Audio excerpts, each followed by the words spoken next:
डिम्पल जैन धर्मपत्नी श्री लक्की कुमार जी जैन खाद वाले बड़ौद आपके चरणों में अपनी शंका रखते हैं कि जिस प्रकार हिंसा के भेद बताए हैं, आरंभी हिंसा, उद्योगी हिंसा, संकल्पी हिंसा, तो इन हिंसा को करने वाले में ज्यादा पाप लगता है या फिर आज ये देखा जाता है कि कोई बच्चा अपने माँ बाप के कहना नहीं मानता है या कोई अपने स्नेही स्वजन का तिरस्कार करता है, जिन्होंने उनको आश्रय दिया उनका अपमान करता है, तो इसमें ज्यादा पाप है।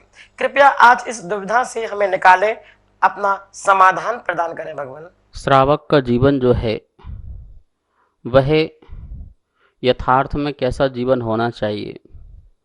वैसे संयम प्रधान जीवन होना चाहिए और परिवार सामंजस्यता जहाँ होती है उसका नाम परिवार है। पिता बच्चों का जितना ध्यान रखते हैं उतना ही ध्यान पुत्र को भी फर्ज है कि माता पिता का ध्यान रखे। जीवन में आपको देने वाले जो कोई सबसे बड़े उपकारी कोई होते हैं तो वो माता पिता होते हैं, जो तुमको संसार में लेके आए, तुमको लौकिक शिक्षाएं, धार्मिक शिक्षाएं, जीवन जीने की कला सिखाई, आत्म कल्याण की शिक्षाएं दी। तो ऐसे परम उपकारी जो होते हैं वो माता पिता होते हैं। सचमुच में शास्त्रों में कहा गया है कि प्रथम यदि कोई गुरु है तो वो हमारे माता पिता होते हैं जिन्होंने हमें जन्म दिया। तो हमारा फर्ज बनता है कि हम उनके उपकारों को कैसे चुकाएं। आगम में आया है गुरु और शिष्य के बारे में भी कि गुरु शिष्य को दीक्षा देता है तो शिष्य को गुरु का उपकार कैसे चुकाएं, तो कुछ दे तो सकता नहीं है। तो वहाँ पर बताया गया है कि गुरु की आज्ञा में रहना ही यही सबसे बड़ा उनका उपकार चुकाना होता है।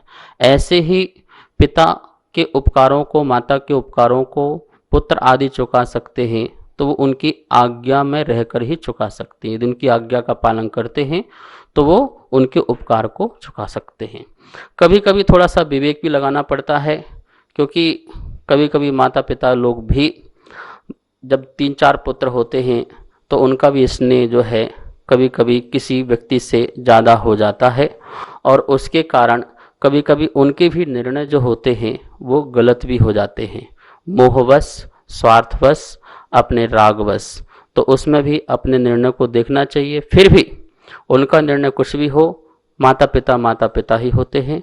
उनकी आज्ञा और उनका आशीर्वाद सदा हमें मानना चाहिए।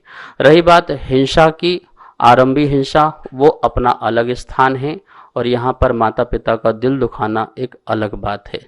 माता पिता का दिल दुखाना तो सबसे बड़ा ही पाप है ही है दुनिया में, लेकिन वही भी पाप है जो हम उद्योगी, आरंभ हिंसा आदि में जो विवेक नहीं रखते हैं और अपना सावधानी नहीं रखते हैं तो उसमें भी बहुत जीवों की हिंसा होती है। अतः उस संबंधी जो हिंसा है वो एक अपना अलग स्थान है और माता पिता का दिल दुखाना एक बहुत बड़ी बात है। जीवन में ऐसा कार्य करें जिससे कि उनको दुख ना हो, उनको कष्ट ना हो, उनके जीवन में समाधि मरण हो। ऐसी मंगल भावनाएं आपके जीवन में होना चाहिए। अर्चना जैन भरूच से अपनी शंका रखते हैं कि सचित त्याग प्रतिमाधारी कौन कहलाते हैं? कृपया समाधान करें भगवान। सचित त्याग प्रतिमाधारी जो श्रावक जो है वो नैष्टिक श्रावक कहलाता है। पंचम गुण स्थान वर्ती है, एक देश वर्ती है। एक देश जो है वह संयम को धारण करने वाला है। संयम 2 प्रकार का होता है, एक देश और सकल देश। तो उसने एक देश संयम को धारण किया है और उसके पास भी रत्नत्रय है। पूर्ण रत्नत्रय तो नहीं है, प्रवृत्ति पूर्व चरणान योग संबंधी उसके पास रत्नत्रय है। तो इस प्रकार से जो एक देश व्रती है, सचित त्याग प्रतिमाधारी, पंचम प्रतिमा कहलाती है, 5वीं प्रतिमा कहलाती है। वो 5वीं प्रतिमा का धारी हो जाता है और उसका गुणस्थान भी पंचम गुणस्थान हो जाता है और वह भी परंपरा से मोक्षगामी जीव हो जाता है। इस प्रकार से सचित त्याग प्रतिमाधारी कहलाता है। सचित त्याग प्रतिमाधारी जो व्यक्ति है वो किसी भी प्रकार से जो जल है, जैसे तो जल को भी गर्म जल का ही उपयोग करेगा, कोई भी वस्तु खाने पीने वाली जो है, हरी पत्तियां हैं या फल फ्रूट आदि हैं, उनको भी वो छिन्न भिन्न करके, अचित करके ही उन वस्तुओं का वो उपयोग करता है। इसी सीधे डायरेक्ट ही वस्तु को ग्रहण नहीं करता है, क्योंकि उसने अचित वस्तु का ग्रहण करने का नियम लिया है, सचित का त्याग किया है। रेखा जैन महेश नगर अम्बाला छावनी से अपनी जिज्ञासा रखती हैं कि तीर्थंकरों के अलावा जो अन्य केवली होते हैं तो क्या उनकी गर्दर होती है?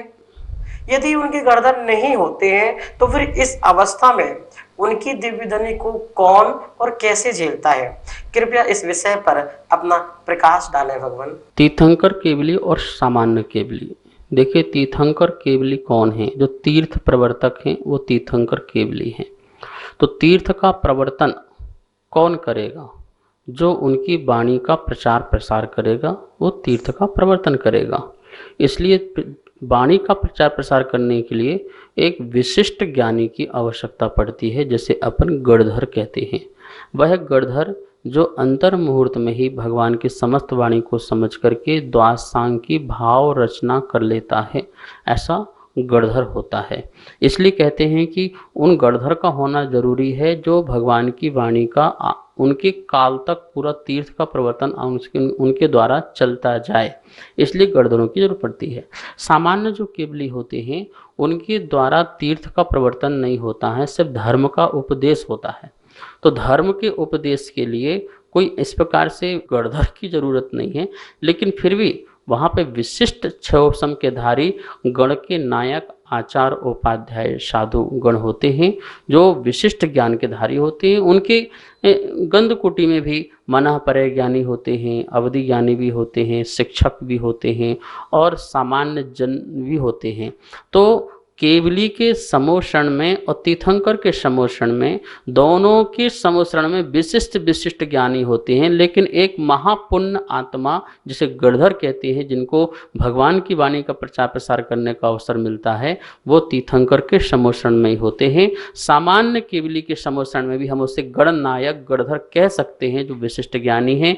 वहाँ पर रहने वाले साधुओं का गणनायक है, वो भगवान की वाणी को खाली समय में, जिस समय भगवान की दिव्य ध्वनि नहीं खिलती है केवली की, उस समय वो उनको प्रचार प्रसार करता है। लेकिन तीर्थ का प्रवर्तन जो गणधर के द्वारा होता है, वैसा गणधर सामान्य केवली के पढ़ने में अभी हमें नहीं मिला है।